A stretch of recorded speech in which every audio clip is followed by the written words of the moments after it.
Roman Catholic சர்ச்சில் இருக்கக்கூடிய பாதர்கள் என்ன பண்ணுவாங்கன்னா, திருமணம் செஞ்சுக்காம தான் இந்த ஊழியத்துக்கு வரணும் அப்படின்னு சொல்லி அவங்களுக்குள்ள ஒரு நம்பிக்கை இருக்குது. இதை வேத வசனம் தான் சொல்லுது அப்படின்னு சொல்லி அவங்க ரொம்ப ஸ்ட்ராங்காக பிலீவ் பண்ணுவாங்க. இதுக்காக அவங்க காட்டக்கூடிய வேத வசனம் வெளிப்படுத்தின விசேஷம் 14வது அதிகாரம் 4வது வசனம்.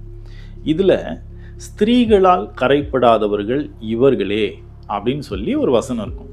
இந்த வசனத்தை எப்படி எல்லாரும் பொதுவாக நம்புகிறாங்க அப்படின்னா, ஸ்திரீகள் அப்படின்னு சொல்லும்போது பெண்களால் தன்னை கரப்படுத்தி கொண்டு வாழ்ந்துட்டா தேவனுடைய ராஜ்யத்துக்குள்ளே போக முடியாது, தேவனுக்காக ஊழியம் செய்ய முடியாது அப்படின்னு சொல்லி இந்த வசனத்தை ஒரு ஆதாரமாக வச்சிருக்கிறதுனால தான் ரோமன் கத்தோலிக்க சபையில் பாதர் ஊழியம் செய்ய விரும்புகிறவங்க முதல் கிரைட்டீரியா அவங்க திருமணம் செஞ்சுக்காமல் இருக்கணும் அப்படிங்கிற ஒரு முக்கியமான கட்டாயத்துக்குள்ளே தள்ளப்படுறாங்க. வேதம் நமக்கு திருமணத்தை எதிர்க்குதா அப்படின்னு பார்த்தோம்னா கண்டிப்பாக இல்லை. ஆதியாகமத்தில் 2ஆம் அதிகாரத்தில் மனுஷனை படைக்கும்போது தேவன் அங்கேயே ரொம்ப தெளிவாக சொல்லியிருப்பார், மனுஷன் தனிமையாக இருப்பது நல்லதல்ல, அவனுக்கு ஏற்ற துணியை உண்டு பண்ணுவேன்னு சொல்லி ஏவாளை உண்டாக்கி ஆதாமுக்கு கொடுப்பார். அப்போது ஒரு ஸ்திரீயை ஆதாமுக்கு தயார்படுத்தி மனைவியாக கொடுத்ததே தேவன் தான். அப்போது தேவனுடைய திட்டத்தில் ஒரு மனுஷன் எப்படி இருக்கணும் அப்படின்னு கேட்டிங்கன்னா, he should be a family person. அவன் ஒரு ஃபேமிலியோடு தான், குடும்பத்தோடு தான் பாண்டிங்காக இருக்கணும் அப்படின்னு தான் தேவனுடைய சித்தம். அது தேவனுடைய பிளான். ஒரு ஆணும் பெண்ணும் குடும்பமாக இணைந்து அவங்களுக்கு பிள்ளைகள் பிறந்து அதுங்க வளர்ந்து அவங்க இன்னும் பலுகி பெருகி இந்த பூமியை நிரப்பணும் அப்படின்னு சொல்லி தான் தேவன் ஒரு அழகான திட்டத்தை ரெடி பண்ணி வச்சிருக்கும்போது, இதே பைபிளுக்குள்ளேருந்து ஒரு வசனத்தை தவறாக புரிந்து கொண்டு தேவன் இப்படி தான் வச்சிருக்கிறாருன்னு சொல்லி தேவனையே தவறாக சித்தரிக்கிற ஒரு செயல் தான் இந்த மாதிரி யோசிக்கிறது. இதே பவுல் இதே வேதத்தில் வேற சில இடங்களில் எழுதும்போது திருமண பந்தம் எல்லாருக்குள்ளேயும் கனம் உள்ளது. எல்லாருக்கும்னா என்ன? எல்லாருக்கும், கிறிஸ்தவர்களுக்கு மட்டும் அவர் எழுதலை, உலகத்தில் இருக்கக்கூடிய எல்லா ஜாதி மக்களுக்கும் எல்லா நாட்டு மக்களுக்கும் திருமணம் அப்படிங்கிறது ஒரு கனம். ஒரு வீட்டில் திருமணம் நடக்க போகுது அப்படின்னா அது எவ்வளோ கண்ணியமான ஒரு விஷயமா, வேல்யூபிள் விஷயமா அதை செலிப்ரேட் பண்ணுறாங்க. இன்ஃபேக்ட் ஒரு வீடு செலிப்ரேட் பண்ணுற முக்கியமான ஈவெண்ட்னா அது திருமணம் தான். அப்போது எப்படி ரோமன் கத்தோலிக் இதை தப்பாக புரிஞ்சுக்கிட்டாங்களா அப்படின்னா, ஆமாம், ஸ்திரீகளால் கரைப்படாதவர்கள் அப்படின்னு ஒரு குறிப்பிட்ட கூட்டத்தை பற்றி இந்த வெளிப்படுத்தின விசேஷத்தில் யோவான் எழுதும்போது அவர் யாரை பற்றி எழுதுகிறார் அப்படின்னா, அதுக்கு மேலே இருக்கக்கூடிய வசனம் வெளிப்படுத்தல் 14:3 வசனம், அதில் படிக்கும்போது அந்த 1,44,000 பீப்புள்ஸை பற்றி யோவான் அங்கே எழுதுவார். அவங்க தான் ஸ்திரீகளால் தங்களை கரைப்படுத்தாதவர்கள். அப்போ இந்த 1,44,000 பவுலும் வருவார், பேதுரும் வருவார். அப்போ அவங்க கல்யாணம் பண்ணிக்கலையா அப்படின்னு கேட்டால், அவங்க பவுல் கல்யாணம் பண்ணிக்கல, பேதுரு கல்யாணம் பண்ணியிருந்தார். அப்போது இங்கே கல்யாணத்தை பற்றி இந்த ஸ்திரீகள்னு சொல்கிறாங்கன்னா இல்லை.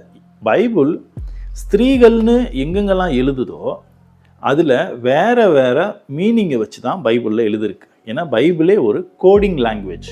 உலகத்தில் இருக்கிற எல்லாரும் இதை புரிஞ்சிக்க கூடாது அப்படிங்கிறதுனால தான் பைபிள் ஒரு விசித்திரமான மொழியின் அடிப்படையில் ஒரு சங்கேத பாஷை அல்லது ஒரு அடையாள பாஷை, படித்தா லிட்ரலாக ஒரு மீனிங் புரியும், அதையே நம்ம தியானித்தா ஒரு வசனத்தை இன்னொரு வசனத்தோட ஒப்பிட்டு படித்தா நமக்கு அதுக்குள்ளேருந்து புது புது ஞானங்கள் பிறக்கும். இப்போ இந்த இடத்துல ஸ்திரீ அப்படின்னு எழுதியிருக்கிறது எதை யோவான் குறிப்பிட்டு மையப்படுத்தி எழுதியிருக்கிறார் அப்படின்னு பார்த்தோம்னா, யோவான் இங்கே எழுதுறது ஸ்திரீகள் அப்படிங்கிறது சபையை குறிக்கும். என்ன சபை?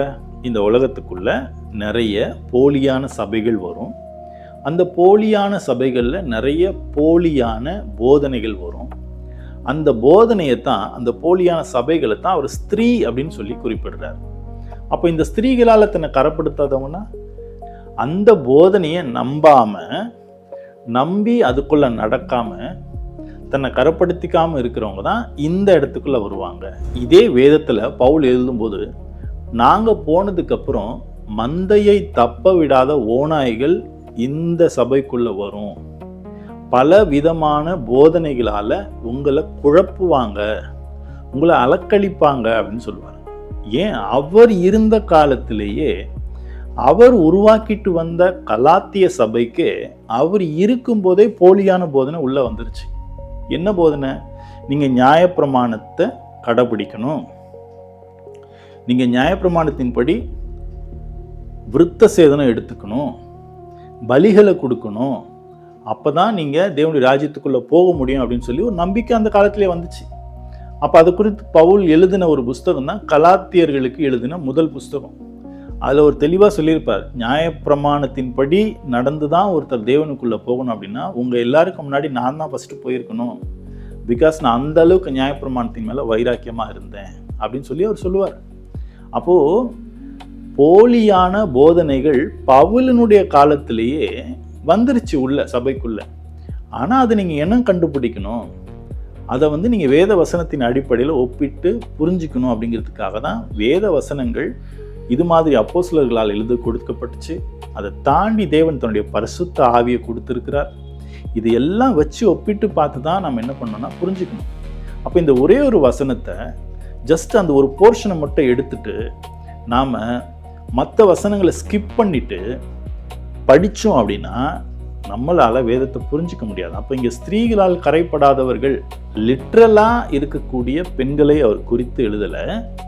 ஸ்திரீகள்னு சொல்லக்கூடியது விழுந்து போன சபை, தவறான போதனைகள் இருக்கிற சபையை குறித்து எழுதியிருக்கிறார். அப்போ திருமணம் செஞ்சுக்கலாமா கேட்டிங்கன்னா கட்டாயமாக நீங்கள் திருமணம் செஞ்சு கொள்வது தான் தேவனுடைய சித்தம்.